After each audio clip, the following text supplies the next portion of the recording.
Fresh strikes in the Middle East are once again threatening peace talks to end the 3-month war and testing the already tenuous truce. A U.S. official tells MS Now the military carried out new strikes in Iran yesterday, shooting down 4 Iranian attack drones and targeting a ground control station in a port city along the Strait of Hormuz. The official added both the drones and ground facility posed a threat to the key waterway, saying, quote, "These actions were measured, purely defensive, and intended to maintain the ceasefire." That word defensive is important, and the reasoning that the U.S. has provided in the past, too. Iran's Islamic Revolutionary Guard Corps, meanwhile, said early today that it retaliated against the latest round of U.S. strikes, claiming to have targeted the American military base from which they were launched, although it didn't say where the U.S. base was or how it had been targeted. The IRGC also warned its response to future attacks would be more decisive, in their words. At the same time, Kuwait's army said its air defenses were intercepting hostile missile and drone attacks, although it did not state the origin of those attacks. It all came up in a cabinet meeting yesterday as President Trump defended his handling of the war in Iran, dismissing concerns about any political fallout ahead of the midterms. The president also openly threatened U.S. ally Oman over entering into any agreement with Iran on sharing control of the Strait of Hormuz. Watch. Their whole economic system is broken down. They thought they were going to outweight me. You know, we'll outweight him. He's got the midterms. I don't care about the midterms. Look what happened last night. That was the prelude to the midterms. People understand it. They know that, very simple, Iran cannot have a nuclear weapon. I'm doing that for the world. I'm not doing it just for us. Iran is very much intent. They want very much to make a deal. So far, they haven't gotten there. We're not satisfied with it, but we will be. We will be either that or we'll have to just finish the job. But their Navy is gone, as I've said 1,000 times. Their Navy is gone. Their Air Force is gone. Everything's gone, and they're negotiating on fumes. But we'll see what happens. Maybe we have to go back and finish it. Maybe we don't. President, Iran wants control of the Strait of Hormuz. Would you accept a short-term deal that allows Iran and Oman to control the strait? And would they have to open it immediately, or would you be open to that happening over a period of time? No, the strait's going to be open to everybody. And who would control it? International waters.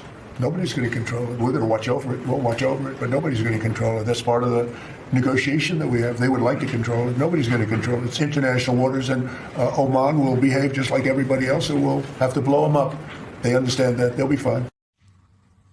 Joining me here on set, White House reporter for Politico, Alex Gangitano. Alex, first of all, Oman, key strategic ally in the region. The fact that the president is threatening them, I think, is notable, and yet it sort of speaks to the confusion of even where these negotiations are, because it felt over the weekend like the White House was talking about a deal that at least had some pretty broad contours outlined in it. They faced a lot of outcry from Republican senators and officials, and now it seems like Trump is just kind of reopening the whole thing against the backdrop of more strikes going off and people saying, well, the ceasefire's still in place, those were defensive. Can you help us square these circles a little bit? Right. It does feel like the talks on Saturday, which felt like progress, it felt like we were going to get something out of the White House in terms of a deal or at least a pathway to a deal, were all kind of erased by his comments yesterday. I mean, the question over whether Iran can team up with Oman, one of our allies, to control the strait, he shut that down, saying we'll bomb them just like anybody else or blow them up just like anybody else. Those are really firm words against a U.S. ally, as you said. And he also is so hell-bent on saying, you know, we don't want to control the strait. No one should control the strait, but we want to oversee the strait. And I think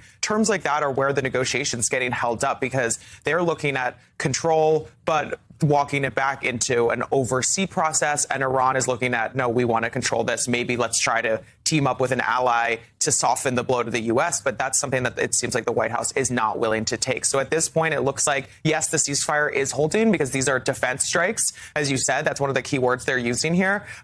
But, you know, where we are in negotiations seems really up in the air at this point. But it also sort of strains credulity of watching strikes happen, of U.S. officials calling them defensive, but Iran continuing to promise retribution if and as they continue. I think that's the backdrop when you look at the state of play on the ground. And then you look at the way that the president is talking about it through a political lens as well, which has never been divorced from the foreign policy here. Right. And the fact that he looked at primary elections that happened on Tuesday in places like Texas as a sign that he is not facing any negative blowback for his Iran position. I mean, it doesn't make sense because the person he endorsed in a primary won, and I think that that was always what it was going to look like. But the comments, I think, belie a concern within the White House about how this is going to manifest in the midterms. Right. He goes back and forth of saying, I don't care about the midterms. Oil prices can be high and people will thank me at the end of the day, to also, this is a example of how people are liking what I'm doing in Iran. And it is, you know, using Texas as an example, that was a challenger who took down an incumbent, Senator John Cornyn. And yes, that challenger was endorsed by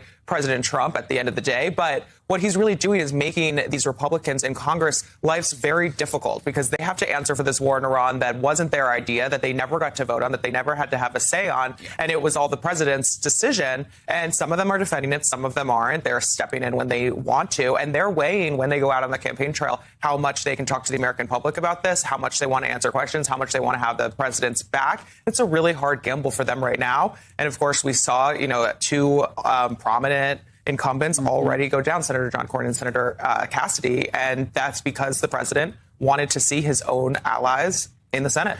And I also think that it's just important that in primaries, it would be a big problem for the White House if their aligned candidates weren't winning. Right. But it shows the power that remains within the Trump MAGA brand in a primary. But polls show in a general election that brand tends to lag. The Cook Political Report has done, some interesting work detailing how that might play out in the midterms. And it brings us to the general election portion in some of these key marquee races, including in Texas. So let's stay there for a second, because Democratic Senate candidate James Tallarico of Texas is now saying he regrets some of his past comments on transgender issues because he was asked about them yesterday in an interview with CBS. Watch.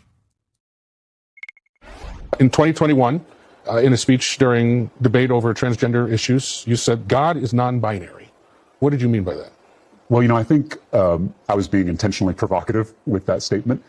But what it means is that God can't be defined by human categories. The Apostle Paul, in his letter to the Galatians, says that in Christ there is neither male nor female. I'm always going to stand up for Texans who are being picked on by the most powerful, most corrupt politicians in the country. There are some statements that I've made that I certainly regret. There are statements that I've made where I've missed the mark. I'll be the first to admit that. But Ken Paxton is intentionally clipping my cringy comments to distract from his career of corruption. Ken Paxton has a criminal record. I have a legislative record. So this feels like an attempt by Republicans in Texas to sort of do a 2024 redux of something that largely was said to have worked for them. This idea of the Kamala Harris ad of she's for they, them was one that was particularly salient in the Lone Star State.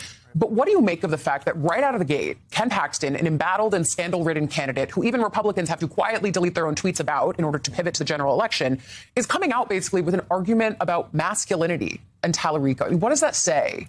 Right. I think that first says how much on the defensive Republicans are feeling right now, because they're targeting Tallarico on the issue of masculinity, on broad issues of things that he said in the past that, yes, were confusing to some Republicans in the state of Texas. But that's really what that's what they have against Tallarico. It shows how close they feel that Paxton is to Tallarico in the polls. I mean, if you look at the aggregate of polling, Tallarico's ahead or they're neck and neck. So they're on the defensive here going into it. They knew months ago that if Paxton won this primary against Cornyn, that they would be behind trying to catch up on Tallarico. So I think their argument shows they are trying to catch up. They're trying to figure out how to appeal to Republicans in Texas, especially male voters, maybe that are offended by Paxton's personal issues. They're trying to say, why don't you be offended by this Democrat, too, on just things that he has said.